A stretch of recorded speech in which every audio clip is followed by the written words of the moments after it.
the Chief Rabbi Dr. Jonathan Sacks enthralled the 1,200-strong audience with an important keynote lecture entitled The Search for Jewish Self. Kvod Rabbanim, ladies and gentlemen, I love the way you do things in Manchester. You know, your Rabbanim said, let's have a few friends around, talk a little Torah. And when you do something in Manchester, you do it seriously. I must tell you, it is freezing outside, but there is nowhere on earth as warm as the Manchester Jewish community. I congratulate you on this wonderful further demonstration. Last year was just a knockout, and this year, just as good, this further demonstration that Manchester Jewish life is the great hope for the future, and may you continue Ko Yosef Hashem. What were you saying about launching a ship? You know how the Queen launches a ship. Breaks a bottle of champagne, the Royal Navy shout out Mazel Tov, and the ship is launched. However, let me begin with a story which you remind me of by your own story, about Jewish students confessing their identity. I was very struck by a story told by the late Shlomo Carlebach. You know, Shlomo Carlebach was a great singer, folk singer, raconteur, who went around campuses throughout America, throughout the world, speaking about spirituality, about religion, telling Hasidic stories, singing his own songs. And he said something once that just fascinated me. He said, you know what is the problem with Jewish life? He said this: when I go around the campus and I ask students, what are you? Kid gets up and says, I'm a Catholic. I know that's a Catholic. Kid gets up and says, I'm a Protestant. I know that's a Protestant. Kid gets up and says, I'm just a human being. I know that's a Jew. And what I want to do tonight is ask how that ever came to be. And I want to ask you to think very hard this evening and ask how we got such a strange, conflicted Jewish identity. And in order to take you into the subject, I want to ask you to travel back with me in time just over 500 years to a moment which I find utterly fascinating. We are journeying back to the second half of the 15th century, to a region of Spain called Aragon, to a town called Calatayud, where there lived a rabbi called Isaac ben Moses Arama, 15th century Spain. The Rabbi Arama, is already famous, although he's still quite young, for his sermons. His sermons are famous. They're also very long, but that's another subject, because they are not just the usual divrei Torah. They are very philosophical, and they go into really the most fundamental issues of Judaism. They are, in case you're interested, still available today in a book called Akedas Yitzchak by Rabbi Isaac Arama. Now, Rabbi Arama used to do, as rabbis still to do today, to begin his sermon by asking a question. And then he would develop a chakirah, a long investigation, and finally arrive at an answer. And the week that we have arrived at in our little time travel is just before Rosh Hashanah, when we are reading the Sedra of Nitzavim. Remember how that Sedra begins. Moses says, Atem Nitzavim Hayom Kulchem Lifnei Hashem Elokeichem. He assembles all the people together and says, you are all gathered here together before God, your heads, your tribes, your elders, your officers, everyone in Israel, to make you pass through or enter into the covenant with Hashem and with his oath. And then he says some famous words. Lo itechem levadachem anochi karet et habrit hazot ve'et ha'ala hazot. Not with you alone do I make this covenant and this oath. Ki et asher yeshno po imanu omed hayom lifnei Hashem Elokeinu. I am making it with all those people who are here today. Ve'et asher enenu po imanu hayom. And also with those who are not here today. In other words, Moses was, at the end of his life, going to renew the covenant that had been made a generation earlier at Mount Sinai. But this time, as the Israelites just about to cross into the land, which he will not himself live to do, he includes in the covenant not only the people there, but also et asher nenu po hayom, the people who aren't there today, which, as our Jewish tradition has always understood, means the generations not yet born. So here is a passage fundamental to Judaism, namely that the covenant at Sinai was not for that time alone, but would be eternal. It would bind not only Jews in the days of Moses, but all future generations. And so it does to this day, because we don't become Jews, we are born Jews, and the reason that we are born into obligations is, says the Gemara, that we are mushpa v'omed misinai. It's as if we were already forsworn at Sinai. You and I are already bound by events that happened long ago. That is the passage. Now, as Isaac Arama is sitting in his study thinking about what to say in Shul that Shabbos, he notices a problem which becomes the theme of his sermon. And I want you to listen very carefully to this problem as he articulates it. He says the following thing. He says, how can a decision be made on the part of a generation at a particular time and place? How can that obligation bind future generations? How can I obligate my grandchildren not yet born? Think about it. An obligation presupposes consent, agreement. If I make a promise to you, then I'm bound by that promise. I'm bound by my promises. But am I bound by my parents' promises or my grandparents' promises? Clearly not. I wasn't consulted, I didn't agree, I'm not bound by them. Technically, we have a rule in Judaism. Zachin la'adam shelo b'fanav. I can give somebody a gift, a benefit, without seeking his agreement. Because we assume that it's because it's a benefit, he or she will agree. But we also have a rule, ein chavin la'adam shelo b'fanav.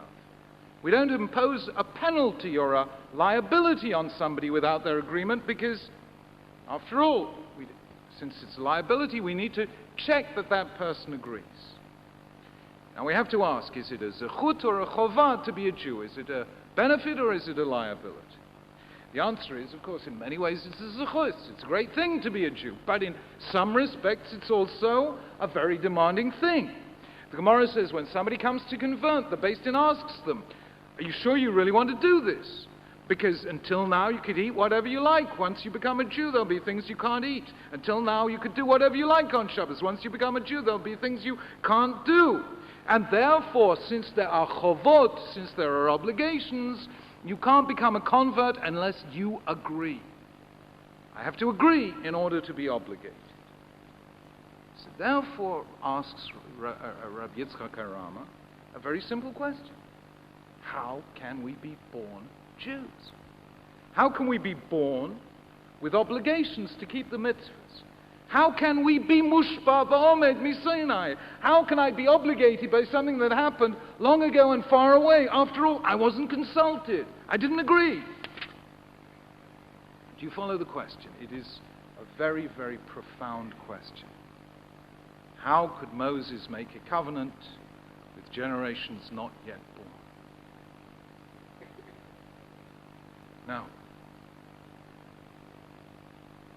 if you understand the question, and you can go through the book and read it very carefully, you will see that Isaac Arama has asked how there can be a Brit Olam, an everlasting covenant. And that is a question that goes to the very heart of Jewish identity. In fact, what Isaac Arama is asking is nothing other than the question, why should I be a Jew? And it is interesting that another commentator asks the same question on the same passage. The commentator known as Dayan Ehrentreu. And the reason that Dayan Ehrentreu asked the same question is that Don Yitzchak Abarbanel lived in the same place at the same time in Spain in the second half of the 15th century. Now, what is interesting is not the answer that Arama gives to the question, or the answer that Abarbanel gives to the question. What is interesting is the question. And I want to explain why. And the reason this question is interesting is simple, that nobody ever asked it before. At least for the previous 1,000 years. We know that the Tanaim, the Amoraim, the Savoraim, the Gaonim, the Rishonim, all the sages of Judaism from the time of the Mishnah to the Middle Ages, all of them asked almost every single conceivable question. Except one. There is one question they never asked. And that question is, why should I be a Jew? And the reason they never asked it is because the answer was obvious. Why should I be a Jew? Because my parents were Jewish, my grandparents were Jewish, and so on back through the generations, all the way back to Sinai. It's a crazy question. The answer is obvious. However, once you ask the question, then it is a difficult question to answer. And now I want to ask the real question. Why, if this question had not been asked for well over 1,000 years, maybe longer, was it suddenly asked just then and just there?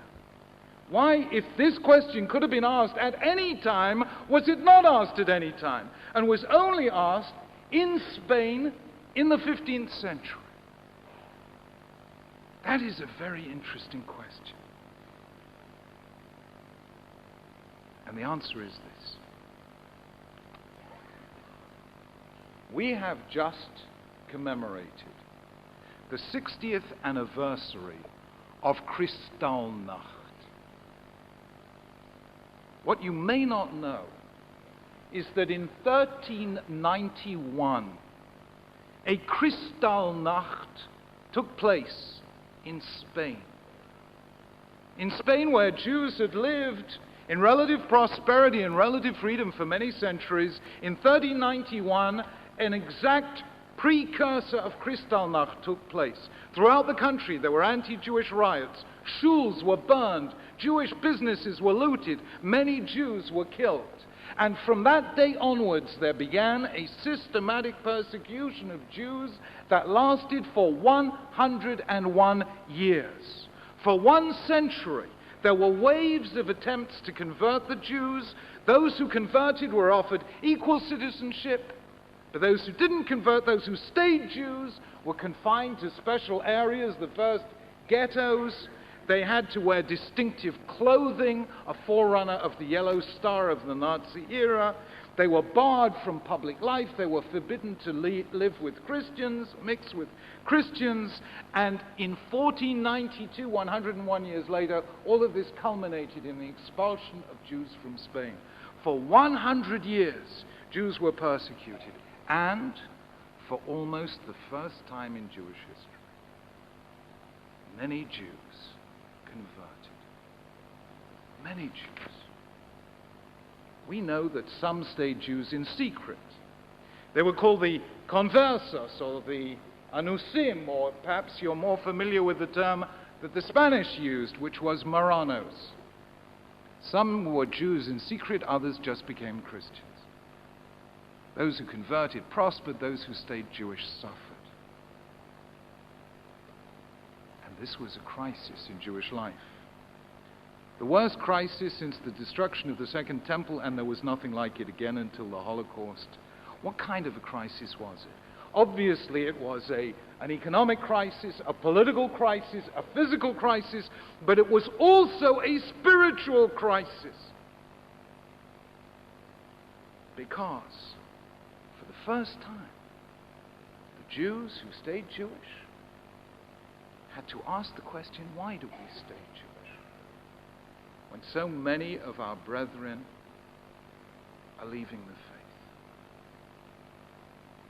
And for the first time, the answer that you're Jewish because your parents were Jewish and your grandparents were Jewish, it wasn't enough. And that is why a question that could have been asked at any time in Jewish history was simply never asked until the 15th century in Spain. To put it simply, when Jews ask, why should I be Jewish? When Jews go in search of the Jewish self, we are in the presence of a major crisis in Jewish life. A crisis that has in fact occurred very rarely in the 4,000 years of Jewish history. And that is where we are today. In the last 2 years in the United States, at the very least, a half a dozen books have been published with titles like Why Be Jewish? Why Stay Jewish? Does the World Need the Jews? There are at least half a dozen of them and many more on the way. Isaac Arama's question, which remained dormant for the last 500 years, which appeared 550 years ago and then disappeared, has come alive again. Because just as in 15th century Spain, as almost never before in our history, Jews are leaving Judaism. Between 1 in 3 and 1 in 2 young Jews in the diaspora is deciding not to live as Jews, not to marry as Jews, not to bring up children as Jews. And when people ask why be Jewish, we are in the presence of a major crisis. And that crisis is ultimately a spiritual.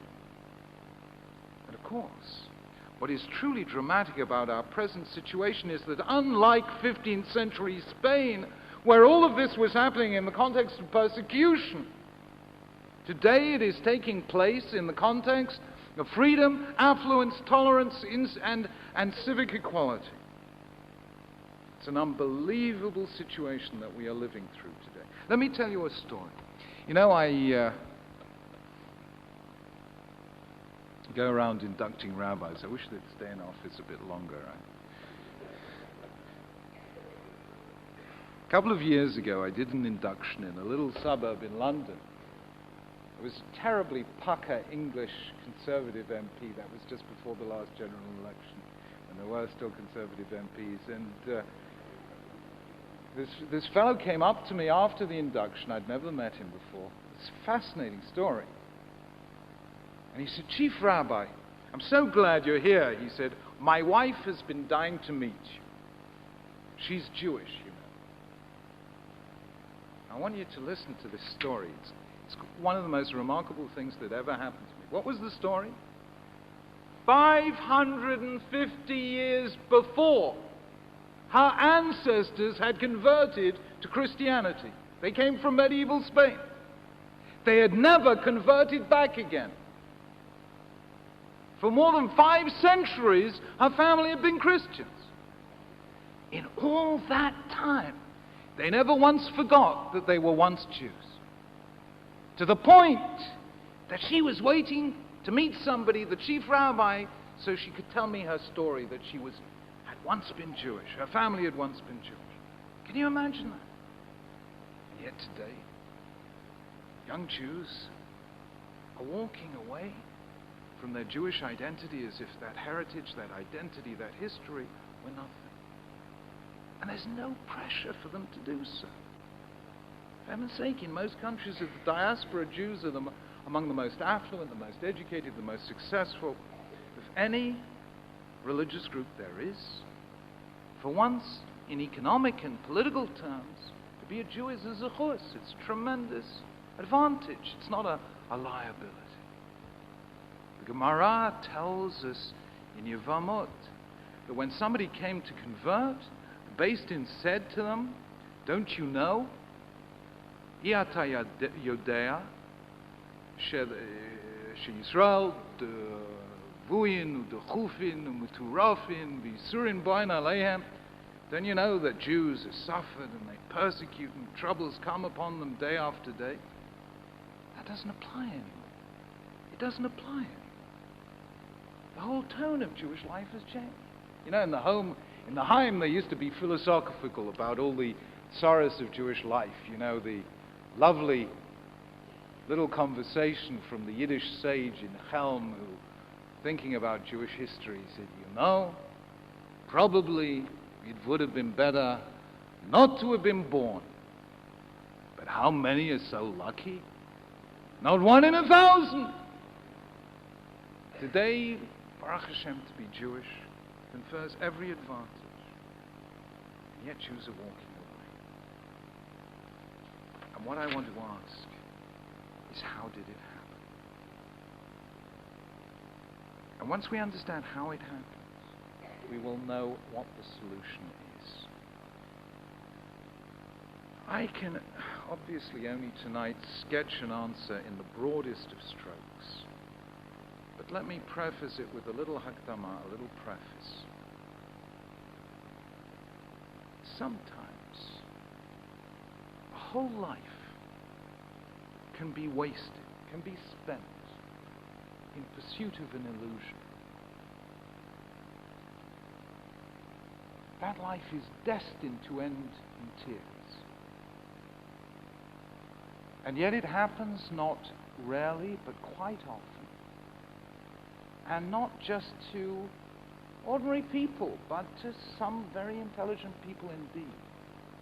We have a whole book in the Torah dedicated to that proposition. It's called Koheles, Ecclesiastes. We read it on Sukkot. You remember Koheles? Koheles was the man who had everything. Had a Rolls and a Lamborghini for every day in the week. He had a second home in the south of France, a pied-à-terre in Manhattan. He had a collection second to none of French Impressionists. And he discovered that Monet can't buy you love. And, all right, I will go back to London immediately. A brilliant guy, Shlomo HaMelech, spends half of his life in pursuit of an illusion, the illusion that what I am is what I own. Which makes plausible sense, but in the end is nothing other than a fallacy. And only later in life does he discover the truth that Ben Zoma articulated in Pirkei Avos, Ezehu Ashir HaSomeach B'Chelko, who is rich, who rejoices in what he has. Now that happens to many lives, in many illusions. A life can be destined to failure because it is built on a conceptual error. And if we don't think hard enough, we can waste our whole life.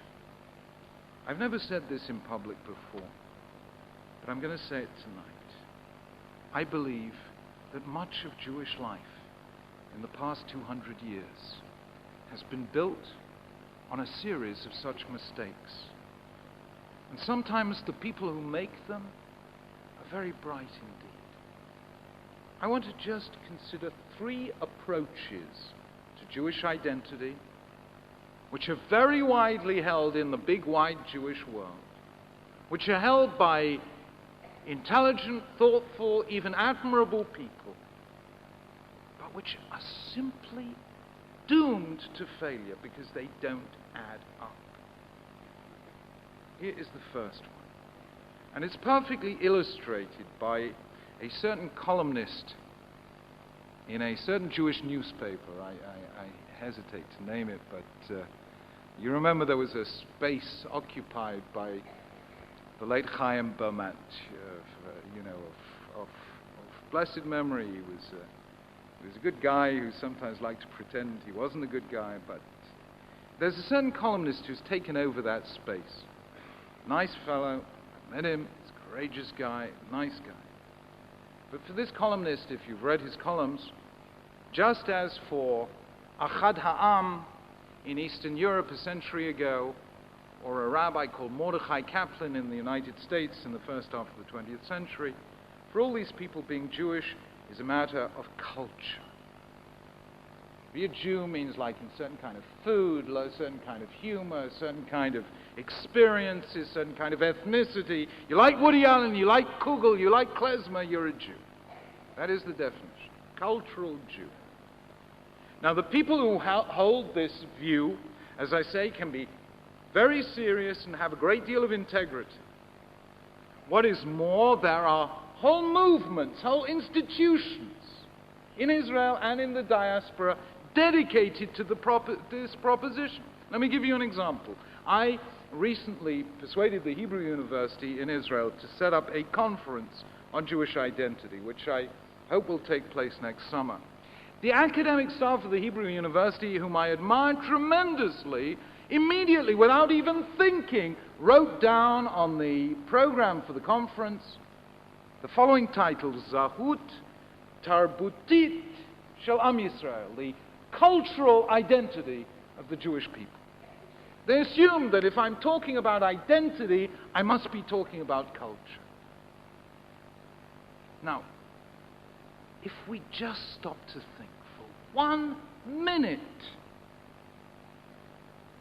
we would see it can't be so. Why? Let me say, in the first person singular, I admire the writings of Plato and Aristotle. I love, in their very different ways, the music of Beethoven and of Ravel and Debussy. I love the novels of Leo Tolstoy. But that does not make me Greek or German or French or Russian. And vice versa. You don't have to be Jewish. What do they say? You don't, oh, we were saying this evening, you don't have to be Jewish to drive a Volvo.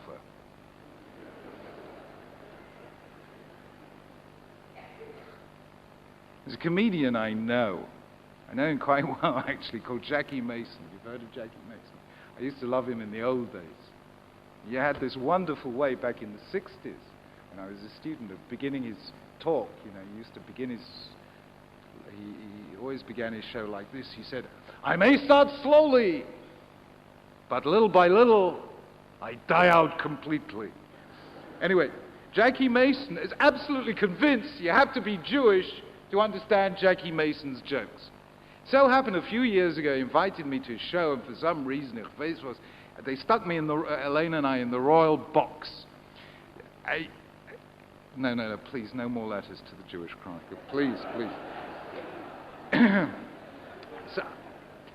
So our muzzle, this box, is right next to the other box where the guy who operates the lights, you know, the floodlight, whatever, is standing. This is a non-Jewish guy. He's the local electrician. And we spent, Elaine and I, our whole evening tittering because we were worried he's going to fall out of the box because he's laughing, killing himself. Non-Jew about Jackie. You don't have to be Jewish to like Jewish humor. You don't have to be Jewish to like chickens. At least I don't think so. Let me tell you something more. You don't have to be Jewish to be moved by the Holocaust. You know, I was asked by the BBC a couple of years ago to make a program from Auschwitz, a very difficult experience. I found that a shattering experience. It changed my life. But I have to tell you, I went there with a non-Jewish crew from here in Manchester, from the BBC. Non-Jewish crew.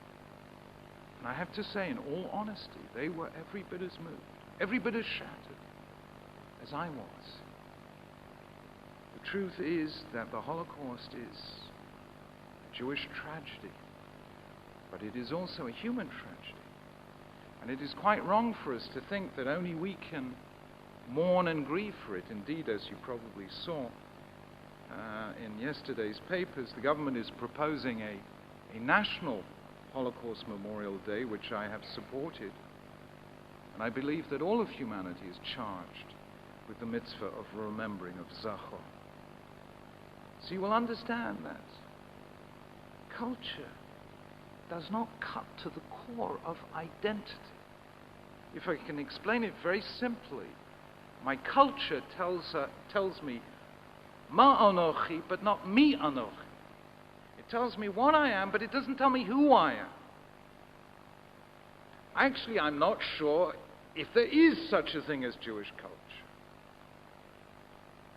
That I don't know. I mean, have you ever heard, for instance, the music of 15th century Spain?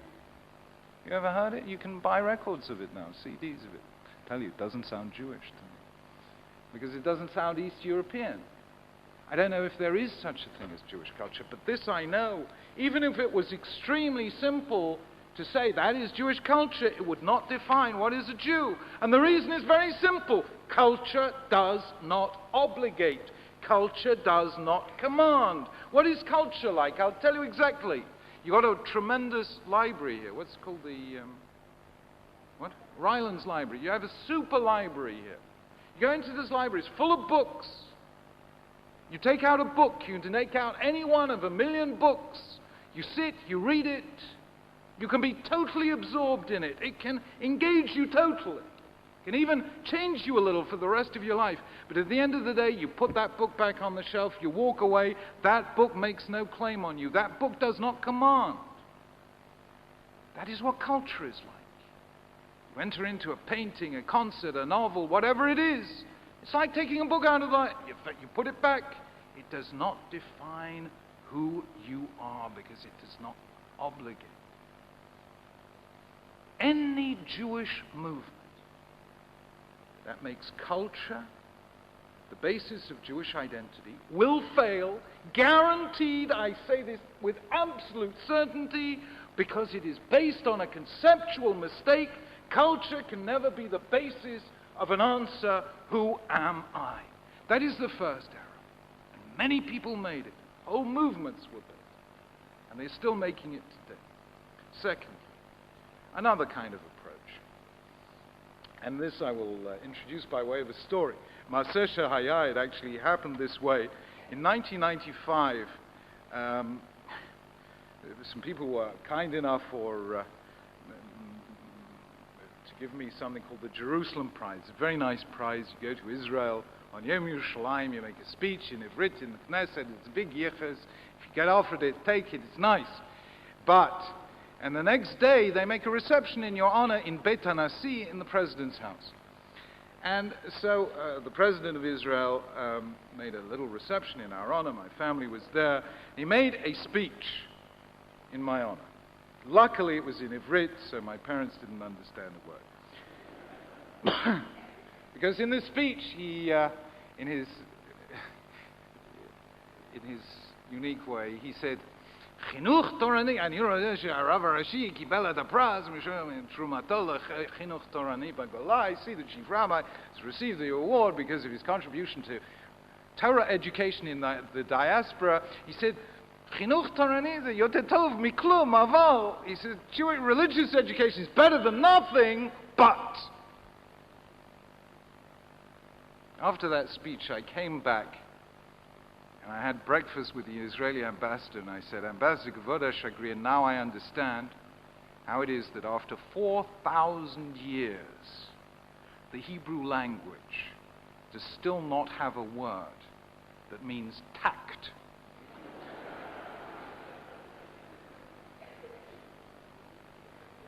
And it doesn't, actually. Anyway, having made this lovely introduction, he then proceeded to make a long speech, the argument of which is that what is needed in the diaspora is a network of secular Jewish schools in which the most important thing on the curriculum will be teaching Ivrit, teaching the Hebrew language.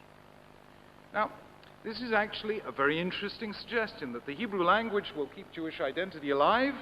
And I don't know if you're aware of it, but there was a whole movement in the 19th and early 20th century. Many schools were built on that basis that said the Yiddish language will keep Jewish identity alive. They were called Yiddish culturalist schools. And there were many of them in the States. I don't know if we had any in England, but language will keep an identity alive. Now, this is a mistake made by great minds, by the President of the State of Israel. But it is a mistake. And you can see why. A language is never in and of itself the basis of an identity. You can have an identity without a language. You can have a language without an identity. It's very simple. In Switzerland, They have a national identity, a Swiss identity, but they don't have a common language. They have three am I right? They have 3 languages in Switzerland. 4 languages. 4? What's the 4th? French, German, Italian. 1? Ah, Romani. There you are. Excellent. 4 languages, but none of it. I must say, seeing Swiss talking together must be like seeing Yidden talking together. A lot of speaking, not a lot of understanding, but at any rate. Anyway, so you can have an identity without a common language. In the other direction, as you know, you can have a common language without a common identity. You remember the famous saying of George Bernard Shaw about the United States and Britain, 2 countries divided by a common language. And that suggests to us the close though language may come to identity, it is neither a necessary nor a sufficient condition for it, and that's pretty obvious. Paddy Ashdown, I don't know if you know this, leader of the Liberal Democrats, is a fluent speaker of Mandarin, but believe it or not, that doesn't make him a Chinaman. To put it at its simplest, you don't have to be Jewish to speak Ivrit. You don't have to be Jewish to speak Ivrit. That is what Israel is rapidly discovering, as you probably know. Today in Israel, there are, at the very least, 200,000 Russian Olim who are living in Israel, who speak Ivrit, who are Israeli citizens, who participate in every facet of national life, but they're not Jewish. Not Jewish by any definition. And their number is growing every day. So it doesn't make even the slightest sense to say Ivrit is the basis of Jewish identity. And in fact, we can put it rather more deeply and more generally than that. It is not identification with Israel that makes us Jews. It is the fact that we are Jews that makes us identify with Israel. And so the idea of a network of schools in the diaspora teaching Hebrew as a second language, the thought that that is going to turn us into Jews, is as crazy as the fact that, at least in my day, I presume still today, in virtually every school in Britain, French is taught as a second language, the fact that that turns us into Frenchmen. The fact is that if one thought about it for 1 minute, you would see that this is an error. And yet, millions of pounds are spent on this error, which must fail. That doesn't mean to say I don't think that every Jew should learn Ivrit. Of course I do. But to think that has something to do with Jewish identity, that is the answer to who I am as a Jew, not at all. Of course we must learn Ivrit for the simple reason that all Jews must be able to communicate with one another. But that is not what makes us Jews. Now, here I come to the third option. Not culture, not language, but something else. And this third error is truly catastrophic. This is truly catastrophic. And this is at the heart of Shlomo Carlebach's joke. How is it that Catholics and Protestants do not find it embarrassing to say they're Catholics or Protestants, but Jews find it problematic to be upfront about the fact that they are Jews?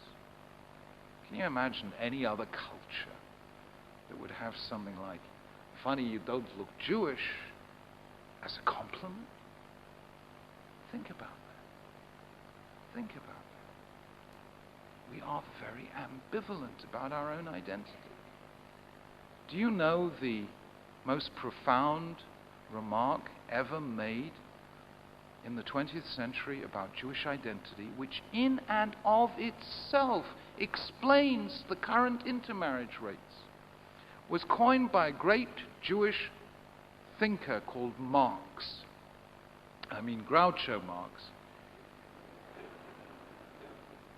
who said, and you all know this, it's one of the most famous sayings of this century, I wouldn't dream of belonging to a club that would let me in as a member.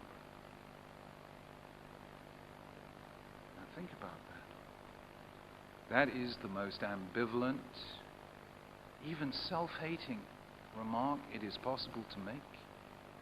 And from that, there is only one release, which is to leave Yiddishkeit.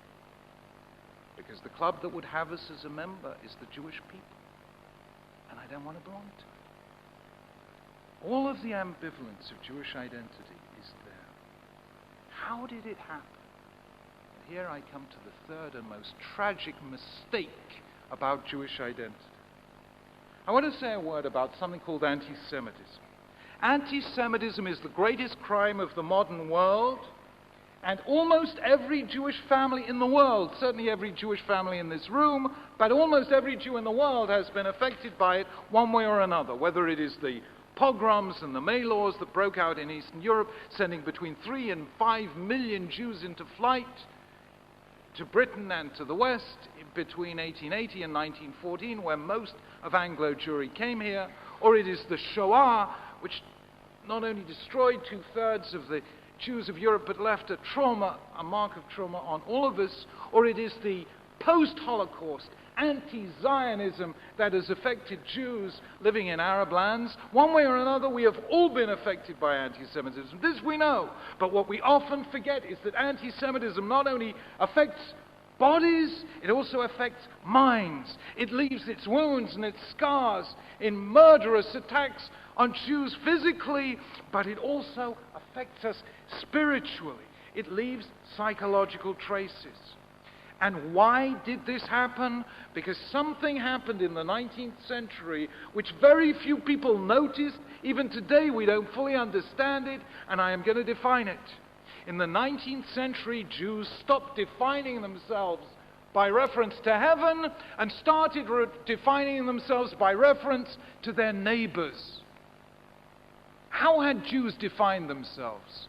All the way through their history until a century ago, I will tell you, in these words, which we say every Yom Tov, Ata b'chatanu mikol ha'amim, ahavta otanu, ratzita banu. We were the people loved by God. All of a sudden, in the 19th century, we substituted a new and terrible definition. We were the people who are hated by the Gentiles. And at the second that happened, anti-Semitism stopped being just something out there and became also something in here. And to this day, you see the traces of that attitude. To this day, everywhere you go in the Jewish world. Certainly, if you travel throughout the United States today, what will you see? You will see an unbelievable, intense activity of creating Holocaust museums, Holocaust courses, Holocaust conferences, Holocaust books, Holocaust memorials. 1 in every 4 books published in a Jewish theme in America is on the Shoah. 1 in every 4 university programs on Jewish studies is on the Holocaust. Now look, I want again to be clear. I certainly believe every Jew, every child, every human child, not only every Jewish child, has to learn about the Shoah. But to think that is the basis of who we are, that is more than a confusion. That is a tragedy. Lucy Davidovitz, who was the first great Holocaust historian, towards the end of her life regretted the fact that she had publicized the Shoah so much that it had become part of children's school education. She said, what is going to happen today, tomorrow? Kids will go to school and they will learn about the Greeks and how they lived, about the Romans and how they lived, and about the Jews and how they died. Tragedy, anti-Semitism is something that happens to Jews. But God forbid that that should be what makes us Jews. Because that defines us as a nation of victims. And I don't know whether you or I can live with this idea. Maybe we can. But one thing is for sure, that not one of us can seriously wish that fate on our children or our grandchildren. If we are defined by anti-Semitism, in the end, we will only be half sorry when our children marry out, God forbid. Now that is the real heart of our dilemma. I have spoken about 3 kinds of Jewish identity, which have enormous prominence in the world today, but which are cases of mistaken identity. Mistaken in the most simple and fundamental sense that they are incoherent, they are logically misconceived. Nothing can make sense out of them. And yet great minds have made these mistakes. Millions, even billions of pounds have been spent on them, and whole institutions have been predicated on them, and whole generations have been lost because of them. And I weep at the waste of money, energy, and time. But even worse, I weep at the loss of millions of Jews, who, because they are told that is what it is to be a Jew, can't see any sense of it. Let me be clear. I intend no comparison, God forbid, between assimilation and genocide. But it is still a sobering fact that the Jewish people lost 6 million lives in the Shoah. In 1945, there were 12 million Jews. By any, even the most conservative estimates of normal demographic population growth, today there should be 24 million Jews. There are today 12 million Jews. Somehow 12 million Jews are missing since the end of the Holocaust. And that is the tragedy of what happens when we live our life in pursuit of an illusion. There is only one coherent answer to the question Isaac Arama asked in the 15th century, and to the question we ask today, why are we Jews? And the answer is not because Hashem commanded our parents, not because Hashem commanded our grandparents, but because Hashem commands us. Hashem speaks to us, asking us to bring the Shekhinah, the divine presence, into the world by the Torah we learn, the mitzvahs we fulfill, the lives we lead, the homes we build, the communities we create. And the strange thing is that non-Jews understand this very well indeed. Let me give you a tiny little example that I encountered just 2 or 3 days ago. And I find this an eloquent example. This is just a tiny little example. There is in America a young law professor called Stephen L. Carter, law professor at Yale, black law professor in his early 40s. And he has just published in the United States, it's not sold here, but I've been reading it, a book called Civility. It's a black Lutheran law professor. And in this book, which is about citizenship and civility, he tells a story that he tells us changed his life. Here is the story.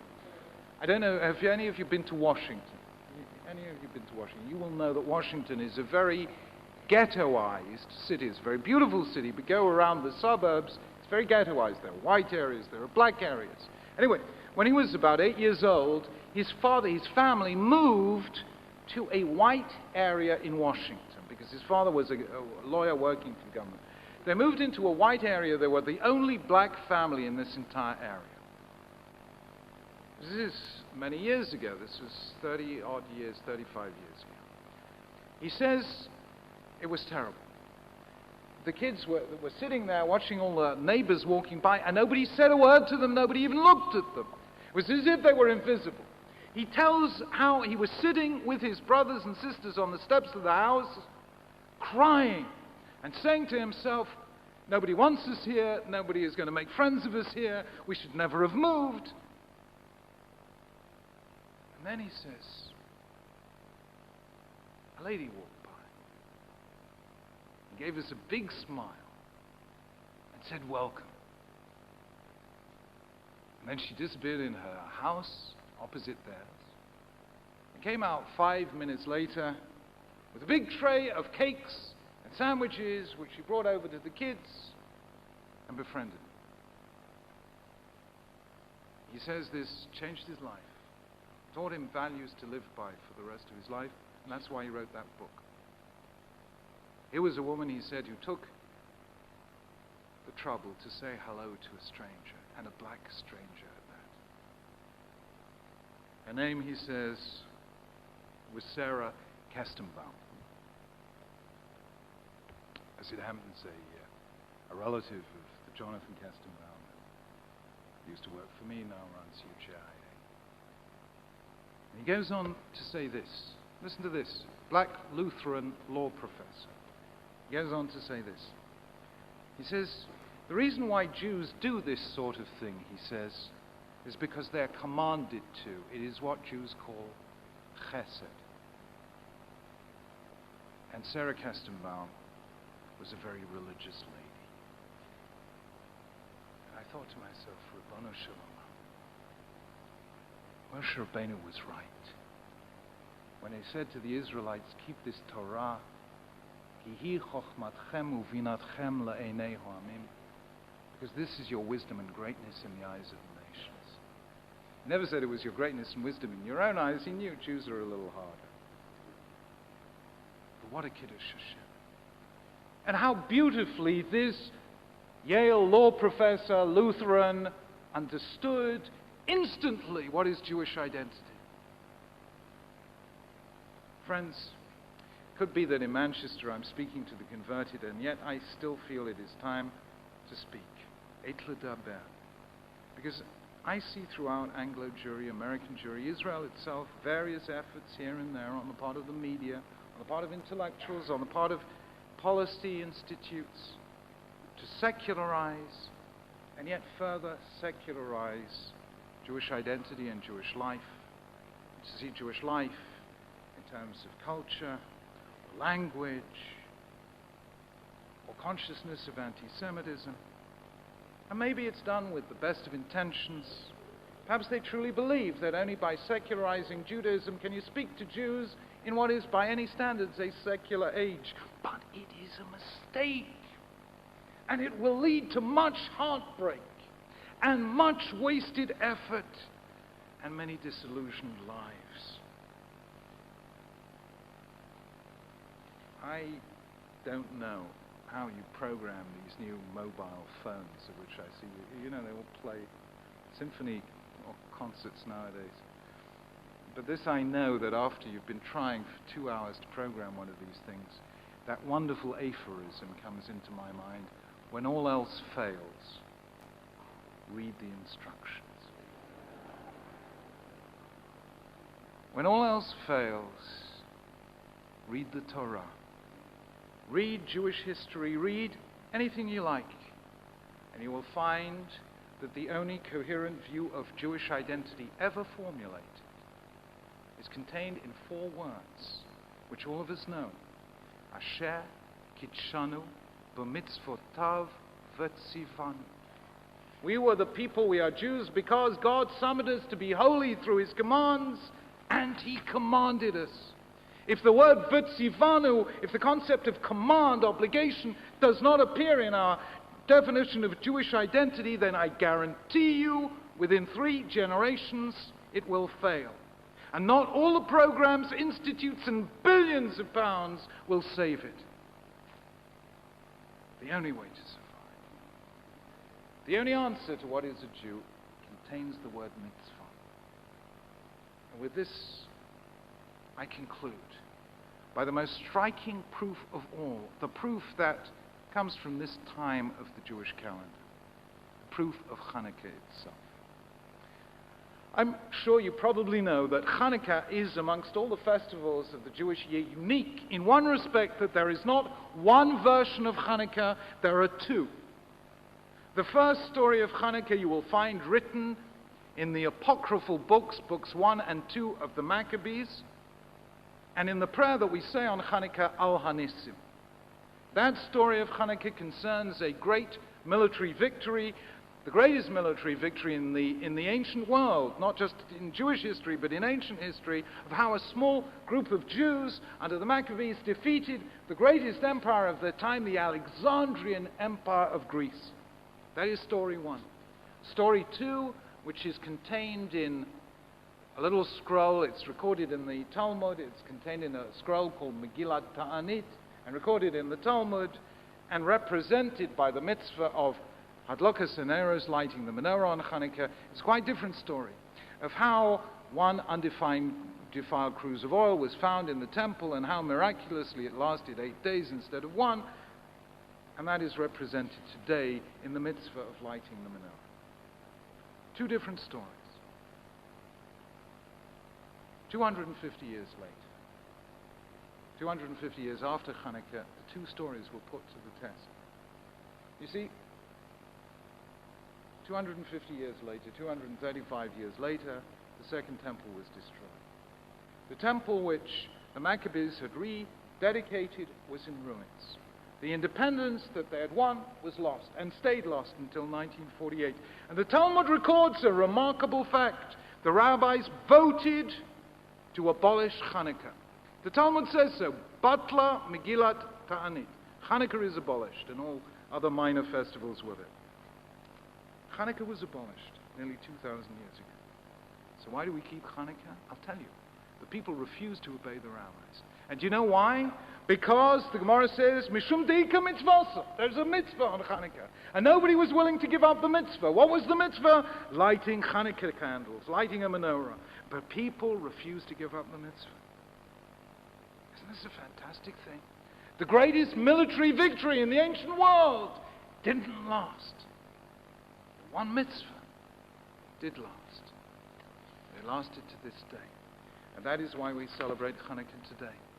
I tell you, Jews could be the most powerful nation on all of the earth, and yet we would not survive, just as other greatest nations in the past didn't survive. Ancient Egypt, ancient Mesopotamia, Greece, Rome, they came, they rose, they disappeared.